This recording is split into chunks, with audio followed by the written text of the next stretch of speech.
Hi, listeners. Welcome to Grief Out Loud. Remember the last time you tried to talk about grief and suddenly everybody left the room? Grief Out Loud is opening up this often avoided conversation because grief is hard enough without having to go through it alone. We bring you a mix of personal stories, tips for supporting children, teens, and yourself, and interviews with professionals in the grief world. Platitude and cliche-free, we promise. Grief Out Loud is hosted by me, Jana DeCristofaro, and produced by Dougie Center, the National Grief Center for Children and Families in Portland, Oregon.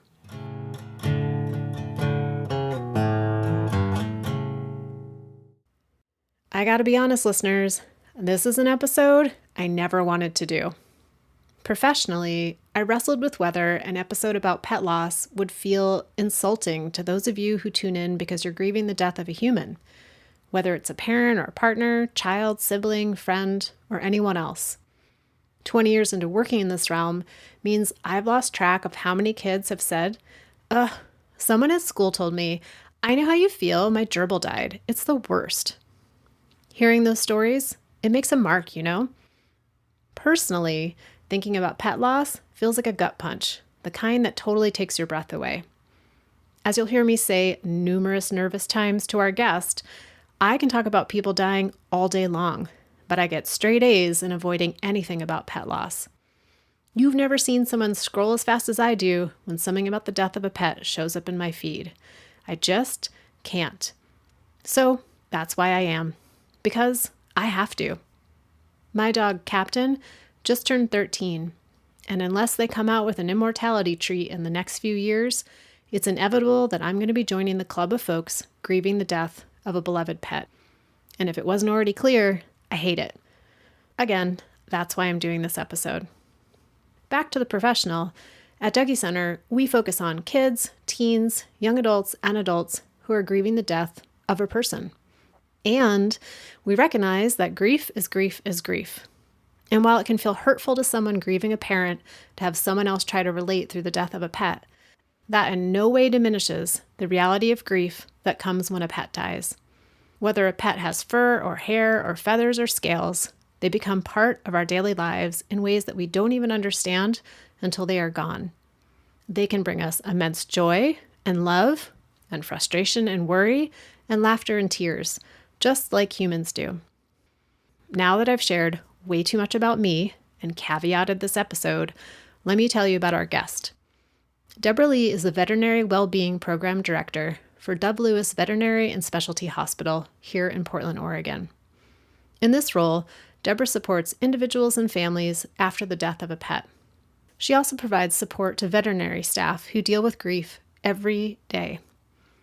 DoveLewis's pet loss support program started over 30 years ago and was one of the first programs of its kind in the U.S. The pet loss support program offers peer support groups, a remembrance ceremony, memorial art workshops, and a lot more, all in the service of honoring, validating, and supporting the grief that comes when a pet dies. Debrah, thank you so much for joining me for Grief Out Loud today. Yeah, thank you so much for having me. Normally I say I'm really looking forward to our conversation today, but this time I'm feeling really nervous about our conversation, and I'm glad you're here to help me today with this conversation. For sure. Yeah, I know it can be a challenging thing to talk about, but I also think, like with many things in grief, that it's just important for us to say it out loud and give it the space that it deserves.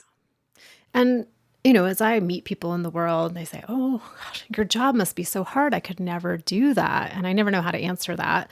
And here I am wanting to say to you, your job is so hard, I could never do it. And I wondered if you could talk a bit about, how did you come to this work in supporting folks when a pet dies? Yeah, absolutely. That's a great question. I actually started my social work career in human medicine, and my first exposure to veterinary medicine was actually through seeking different care for my own companion animal, my dog.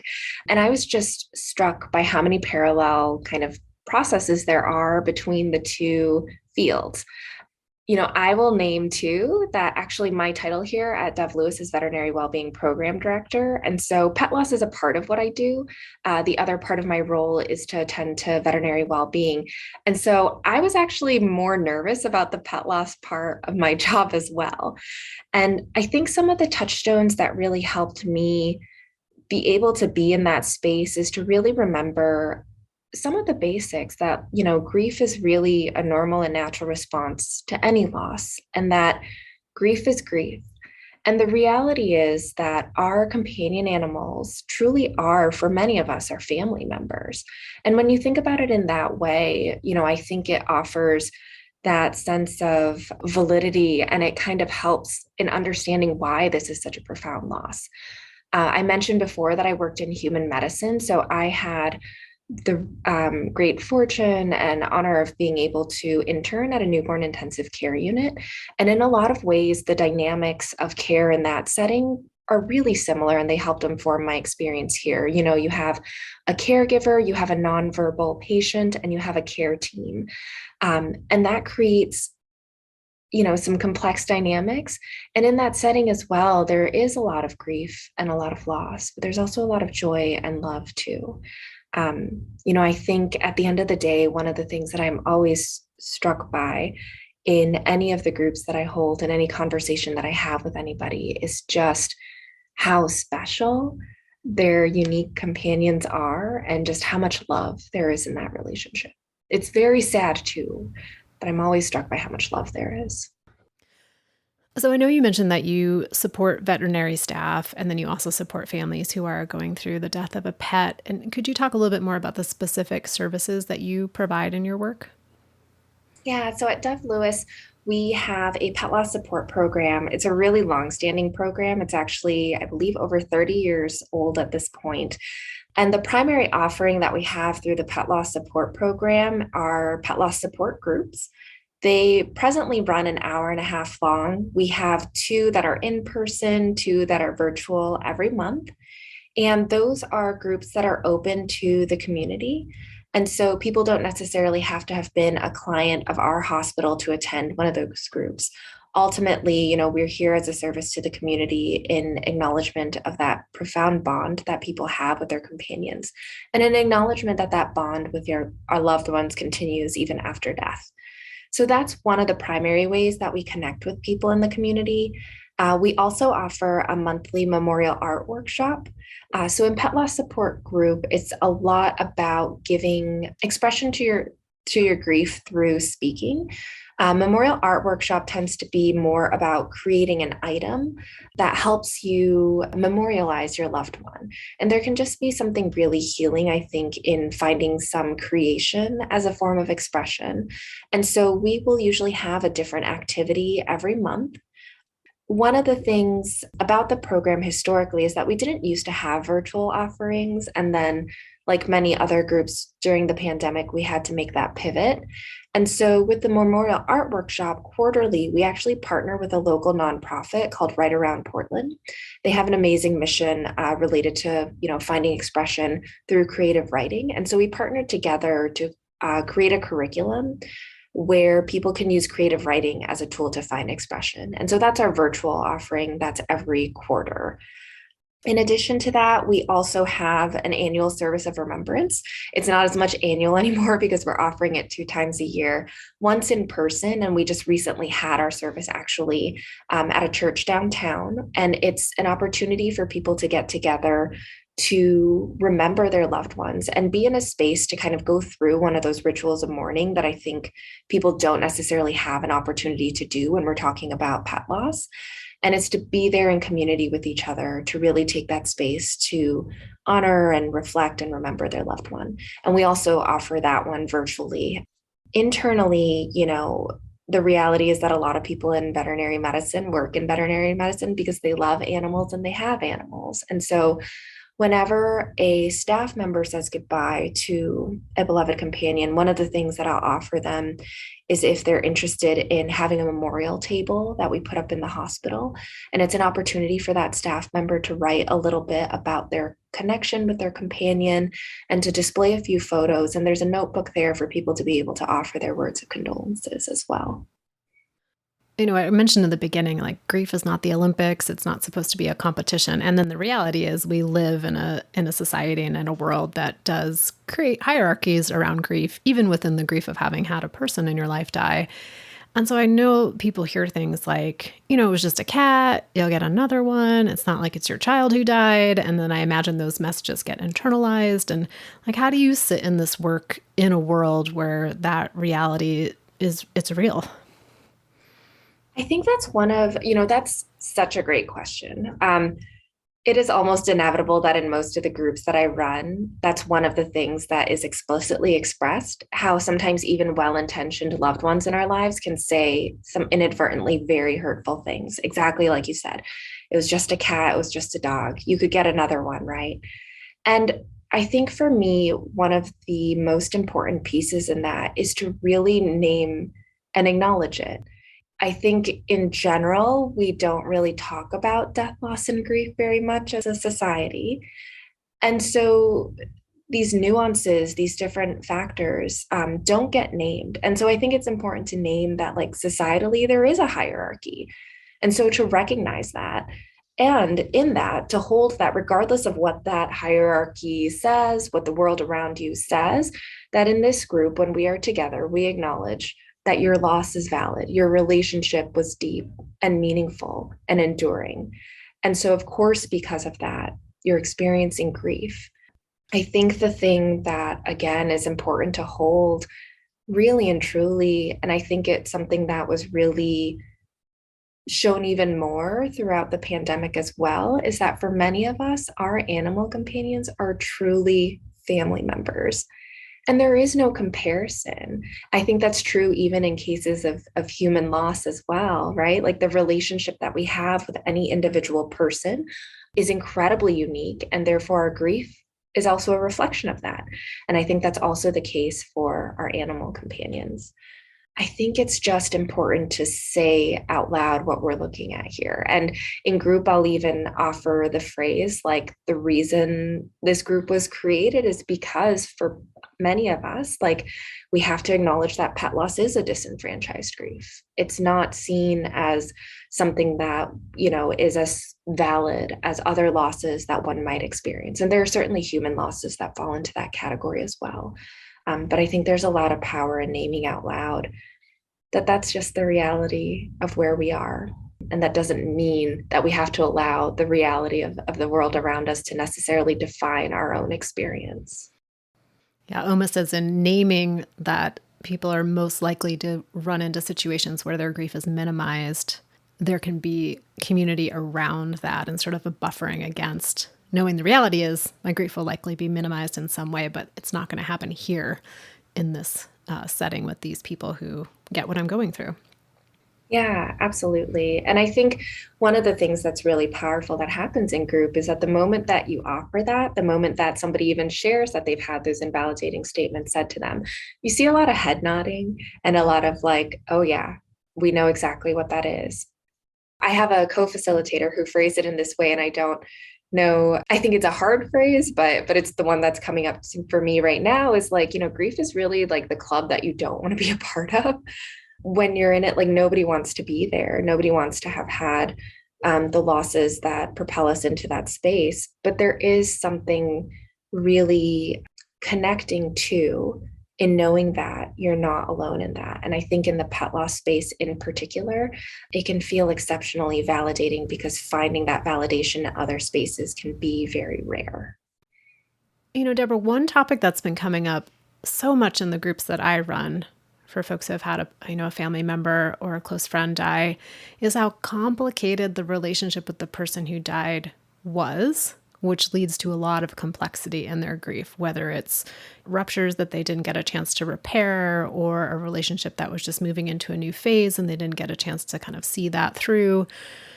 Old hurts, just so many different things because people are complicated. And as I was thinking about that, I was like, I wonder what it's like for folks when it's their pet, because I have this like assumption in my head that the relationship with pets is a lot less complicated, but I don't know if that's actually true. So I wanted to see, kind of what comes up for you in your work around that idea.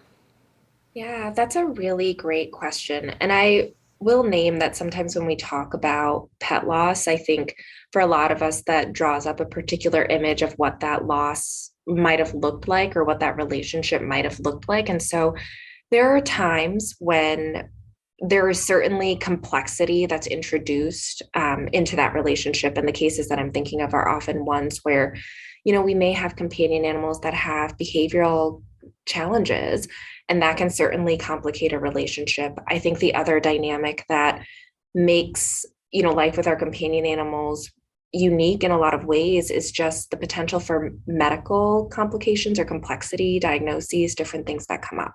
When I have connected with people who, for example, are in a caregiver role, like in a literal managing chronic illness kind of role, I think that can certainly add complexity to their grief as well.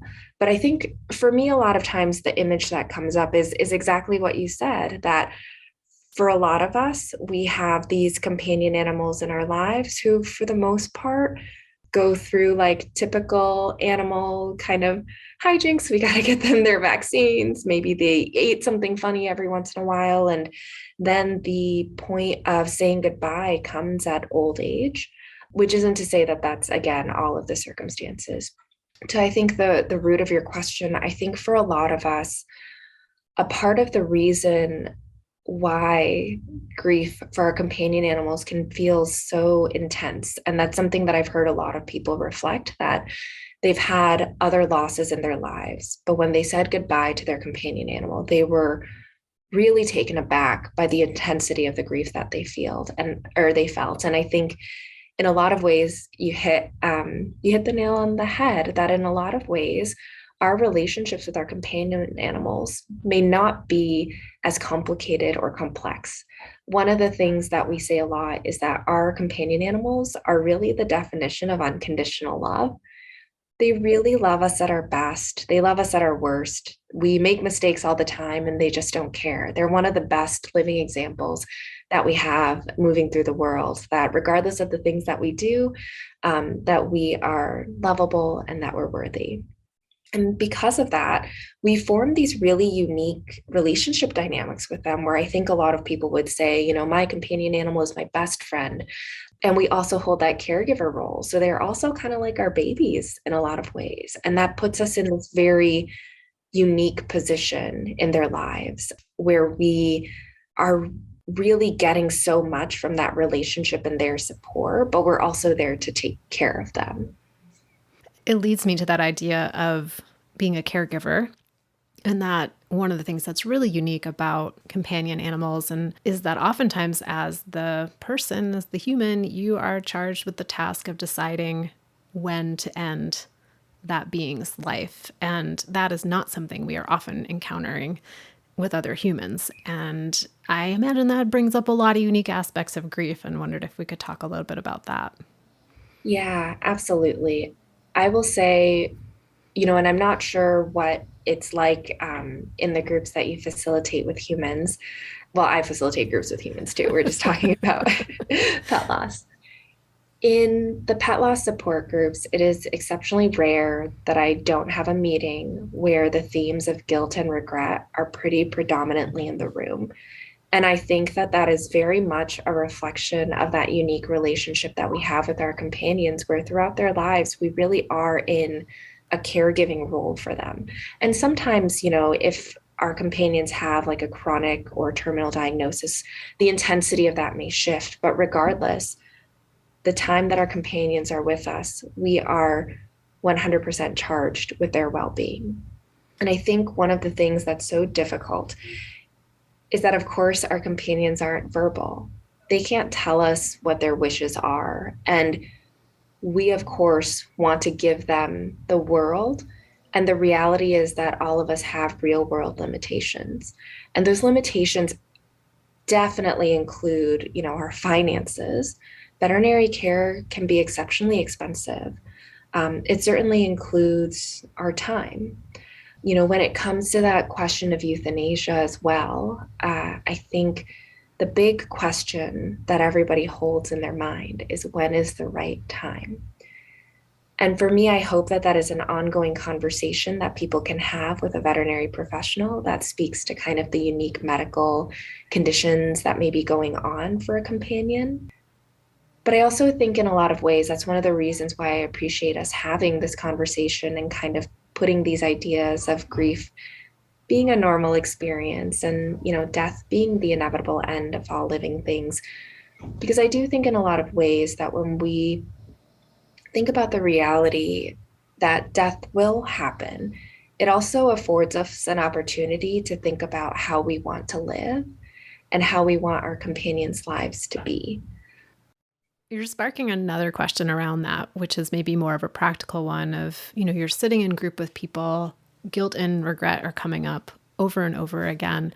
Are there particular ways that you support people in that guilt and that regret? I'm thinking of listeners out there who are tuning in and wondering if there's anything, even those who have a lot of guilt and regret around relationships with humans who have died, that they could borrow from the pet loss support world of, like, what are things you say to folks or respond to them as they're carrying that guilt and that regret? Yeah, absolutely. I think one of the most important things to name for people is in recognizing that we all have a hindsight bias.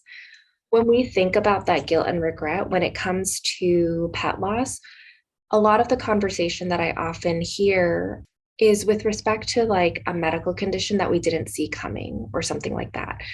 I think after we've said goodbye, it's so normal and hard for our brains to continue to offer us those thoughts of like, what if I would have changed the diet 2 years ago? What if I had seen that weird little flinch and like took them to the vet immediately? What if I had done that? Or I think one of the things that sometimes even strikes me in group is, thinking back on those days when it's like I come home from work and I'm just so tired and I know my dog wants to play and I'm just like, oh, buddy, like not today. I'm so sorry. I just need to take a beat. And the tough thing is that in grief, that just kind of hits you like a tidal wave. And so I just want to name like again that hindsight is 2020. Our brain would have us convinced that we should have seen, could have seen any of those things. And, one of the things that I really reflect on, and it's a saying that we actually have in our remembrance journal, which is something I forgot to mention, but we have a remembrance journal that we offer folks at Dove. But one of the things that I think is really important to hold is an acknowledgement that grief and regret are parts of the grief experience. They are baked in. And just because you're feeling them doesn't necessarily mean that you did something wrong or you should have done something better. Just know that they're coming up because your brain is trying to understand the unfathomable, which is, how is this loved one not here? And how could I keep them here? But there's a saying in that journal that says something to the effect of, grief and or guilt and regret are normal parts of the grief experience.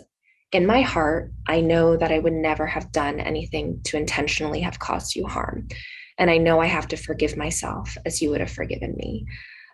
So going back to that piece about our companion animals being the best example of unconditional love, they forgive us all the time for our humanness. I actually think that's one of the most beautiful lessons that they impart on us during their time here. I think it's so important when that hindsight bias is rearing up to try to hold for yourself that every decision that you made for your loved one was one out of love, that you were doing the best that you could in that moment that you were making decisions with the information that you had and with the resources that you had at that time. I 100% believe for anybody who's joining us in group that if they could somehow have told the future or if they could go back in time and change things, there's not a single one of us that wouldn't totally stack the deck to ensure that our companions have the longest, healthiest life possible. And unfortunately, we're just human. And so I think it's important to just name that that's a normal thing that happens. It's a painful thing that happens in grief. And if you can hold for yourself, even if it's that saying, everything I did was out of love. I did the best that I could in that moment with what I knew and the resources that I had on hand. And as you're talking about all these decisions that, people are faced with in terms of assessing their resources and the best quality of life for their pets, there's the people who are supporting them and trying to make those decisions, which is the veterinary staff. And I mean, I always think like I need to send them extra money for like how much counseling and therapy they do for me on the phone and trying to help me make decisions. And I mean, just in awe of what they carry and wondering, What are some of the ways that veterinary staff are needing support in the grief as well? I think you're right. I don't know that we necessarily give as much credit to these professionals as they are due for all of the things that they support our loved ones through. DoveLewis specifically is an emergency and specialty hospital, so our experience is probably a little bit different than a general practitioner.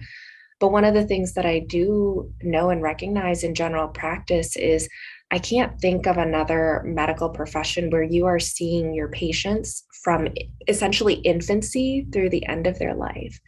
And one of the things that I know too about veterinary professionals is that they get into this work because they love animals.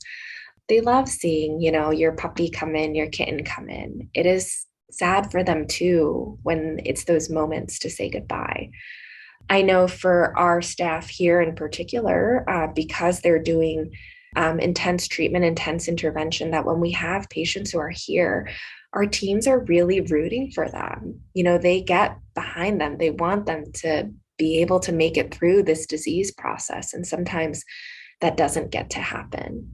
In the midst of all of that, our veterinary professionals are also people who have animals of their own. And one of the things that we often say in group is that new grief awakens old. One of the things that I think too that folks carry is that sometimes you're here supporting a patient and a family, and it's also kind of potentially bringing up your own grief experiences that you've had. I will say, the number of euthanasias that we see at DoveLewis, I think, is probably a little bit higher than in other settings, in part because of the level of medicine that we practice here, because we see incredibly sick patients.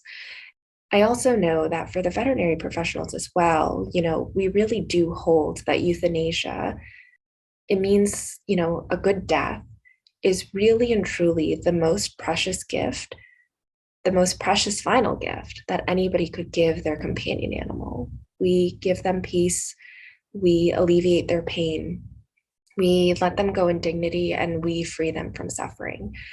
And it is also fair to say that on both the parts of the family and the veterinary staff, that's a heavy price for sure. Thinking about veterinary practices, and I was thinking about the parts of grief when it's a companion animal that has died that catch you totally off guard. And one of those ones that I've heard from people is going back to the vet if they get a new animal. So their companion animal dies, however much time goes by, they make a relationship with a new pet, and then they go back to the same vet and they walk in the door, and this like flood of memories of all the times they were there with their other pet. And just wondering if there's other examples of kind of unique, unexpected grief moments that can be connected to the death of a pet. That's such a great question, because I think that's one of the things about pet loss that really does impact the intensity. So one of the things that I often reflect on is that we really become like woven with our companions. Our lives become interwoven, and I think in a really unique way, and in a way that we don't necessarily see all the time. The way that I phrase it a lot is like our animals train us very well to adapt our lives around them and their needs. And it's in unforeseen ways sometimes. And it's not until you've said goodbye and their physical presence is no longer there that you truly start to recognize, like, this is why my routine is the way it is. And it's such a heartbreaking thing to realize in that moment, like, wait a second, I don't have to run home at 11:30. I would give anything to have to run home at 11:30 to let you out, but I don't have to anymore.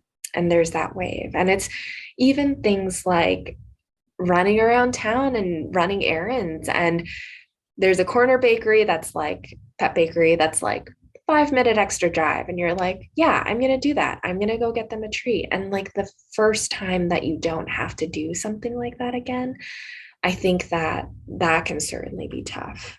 One of the things that I talk about in group a lot is this idea of firsts. So, of course, there's no timeline for grief. It will ebb and flow and it will unfold as it will. But one of the things that I do mention is I do think there are times when we can potentially anticipate that grief may hit us harder than others. And the idea of the first is exactly what I was describing. Those first times when we recognize that we don't have to do something in a particular way because of our companion animal not being physically present, or the holidays, or any other number of memorable occasions into which, our companion animals have really molded themselves into our lives. Their gotcha days, their birthdays, our birthdays, Halloween, the first time you don't have to dress up a companion again, 4th of July, the first time you don't have to go do the lock down the house, muffle all the windows, hide in the bathtub protocol. Those things are hard. It's not to say that the second time or even the 100th time that you have that realization again isn't going to be hard. It's just that I want to acknowledge that the first is probably going to be exceptionally hard. And in some ways, if we think about it in that way, again, not saying that this is the timeline, but I do anticipate that the first year of firsts in particular may be very challenging. Debrah, I know, you work at DoveLewis, which is emergency medical veterinary service located here in Portland, Oregon.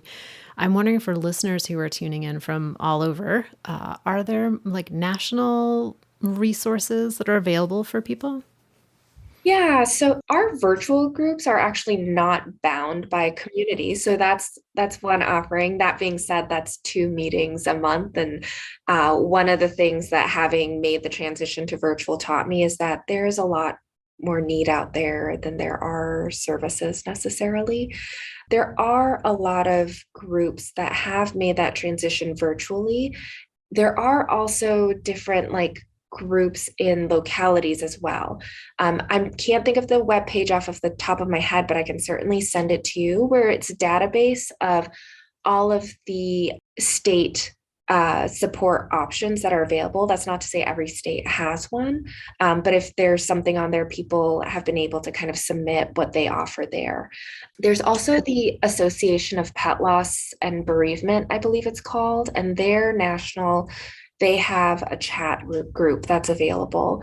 Lap of Love is also an in-home euthanasia, and I believe they do palliative care service that's available all across the country. And they have some free as well as paid options for support. And listeners, I will get all these links from Debrah, and I'll put them in the show notes in case you want to do a little exploration on your own around that. Debrah, as we come kind of towards the end of our conversation, I'm curious of what else do we need to know or say about folks who are grieving the death of a companion animal? I think the biggest thing for me is really and truly in acknowledging for people that your companion animal is a beloved and precious family member. And of course, you will grieve them. And there's nothing wrong with that. I think one of the other pieces that I think is important for people to hold, and I think this is true of grief in general, all the more so for people experiencing pet loss. But like we said before, we're a pretty grief, death, loss avoidant society, and we can't separate our having moved through that society with our own experience. And one of the things that I observe a lot is that people over a certain period of time, whether that be a month or even a few months later, will say sometimes, I thought I would be better by now. I thought that this would be different. And one of the things that I think is important to name in that is in recognizing we have also absorbed those messages about what grief needs to look like, how it should look like, how you get over it and move on. And that's not how it works. And I just don't want people to feel like they need to be somewhere that they're not. These relationships matter. And I think the reality is that for as long as we love, there will always be a part of grief with us. And we will love our companions forever. So there will always be a little bit of grief with us forever. That doesn't mean that it's the same grief as, the first few months where it feels like you're basically like barely able to tread water. It doesn't necessarily mean that it'll be that same like intensity, but there will always be a part of it there. I kind of think of it as like, it's like a rock in your pocket, and if you reach down, you'll know it's there. Other times it's like a pebble in your shoe and it'll let you know it's there, whether or not you want to acknowledge it in that moment. But I think there's just so much about allowing people to recognize that their relationships mattered, that these loved ones really matter, and that your grief is totally valid for them. And I think in addition to all of that, I'll also name too that like it's great to say those things, and I truly hold and believe them. And I also acknowledge that there's real world pressure that doesn't necessarily give us the space that we want or the space that we deserve to really take the time to be able to reflect and mourn in the way that we want to too.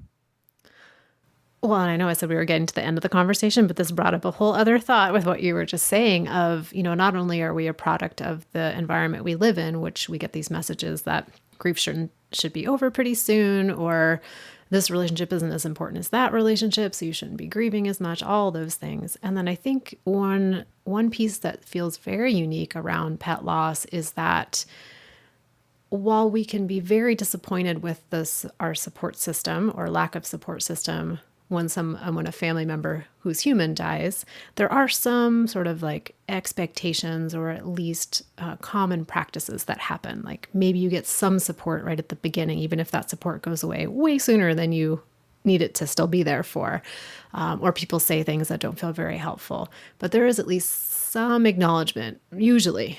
But I think about when your companion animal dies, there's not the same like meal trains of people bringing food over or offering to go grocery shopping for you or gathering for a memorial service. And so I just really wanted to make sure we included that in this episode too, that it is a different expectation in terms of what our support systems are going to be doing. I feel like pet loss ends up in this very private realm.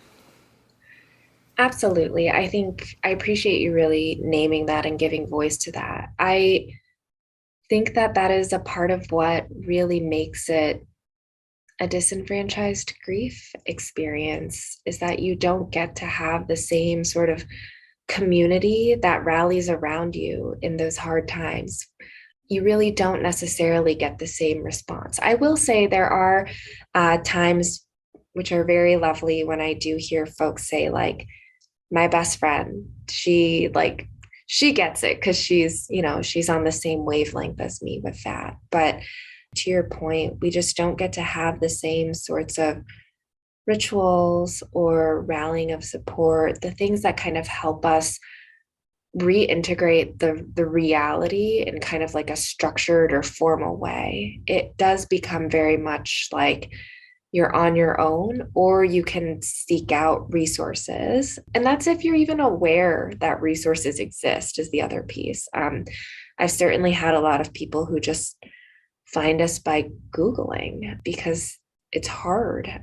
Grief is inherently isolating. That's, I think, true even in the context of like having lost the same loved one. So like, for example, I know that when we say goodbye to my dog, my relationship with him is different than my partner's relationship with him, even though we're all one family unit. And our grief will look different because we're different people who've had different relationships.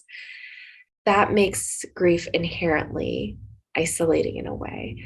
And then you get kind of that additional sort of community layer where it's kind of reinforced that it's even more isolating because we don't talk about it. We don't see the resources unless we look for them. They're not necessarily made to be known that they're like a thing. Well, that makes me extra, extra grateful, Debrah, for your time today, for the work that you're doing to create these resources and these structures and these support for people locally, and then also not just locally through your virtual pet loss support groups. And yeah, just thank you. Thank you for having this conversation with me because I was very nervous about it. And I'm just very grateful for the work that you're doing and your time today and your willingness to share your insights and your wisdom with our listeners.